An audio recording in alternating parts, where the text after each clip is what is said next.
Brought to you by NVC bearing, भारताची पहिली bearing उत्पादक। गणेशोत्सवाच्या अतिशय मंगलमय पवित्र सोहळ्यामध्ये अत्यंत लाजिरवाणी घटना परळी रेल्वे स्टेशनवर घडली। यातली जी पीडित बालिका आहे ती अक्षरशः 4.5 वर्षांचं बाळ आहे। म्हणजे ज्या बाळाला कुठल्याच कॉन्सेप्ट कळत नाहीत, अगदी राग द्वेषाच्या सुद्धा संकल्पना कळत नाहीत, अशा बाळावर लैंगिक अत्याचार होणं हे अत्यंत विकृत आहे, किळसवाणं आहे। त्या लेकराची आईसुद्धा एवढं साधी भोळी आहे की त्या बिचारीला नीटसं बोलता येत नाही। आत्ता त्यांची भेट घेतली, मुलगी स्टेबल आहे आणि हे पंढरपूरहून आलेलं जोडपं होतं, काम शोधण्यासाठी आलं होतं। रेल्वे स्टेशनवर फार प्रवास केल्यानंतर थोडीशी डुलकी लागली त्या आईला आणि या बाळासोबतचा हा लैंगिक अत्याचाराचा प्रकार घडला। आत्ता सदरील गुन्हेगाराच्या संबंधाने सगळ्या फॉर्मॅलिटी झालेल्या आहेत, तक्रार नोंदवली गेली, PCR झाला, परळीतल्या लोकांनी मोर्चा काढला, हे सगळी बाजू आहे।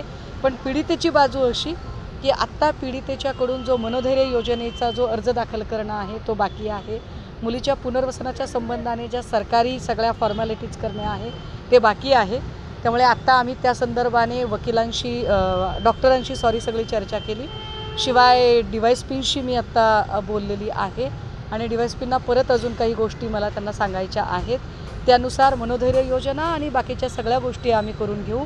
विशेषतः जी पीडित बालिका आहे त्या पीडित बालिकेच्या शिक्षणाची जबाबदारी शिवसेना उद्धव बाळासाहेब ठाकरे पक्ष घ्यायला कटिबद्ध आहे आणि ती जबाबदारी घेण्याच्यासाठी मी आत्ता माझ्या इथल्या महिला आघाडीच्या ज्या आमच्या प्रमुख आहेत नयनाताई शिरसाट, त्या स्वतःच्या हॉस्पिटलमध्ये आता बाळाला शिफ्ट करतील आणि त्यानंतर जी पुढची सगळी कारवाई आहे ती कारवाई केली जाईल। Brought to you by NVC bearing, भारताची पहिली बेअरिंग उत्पादक।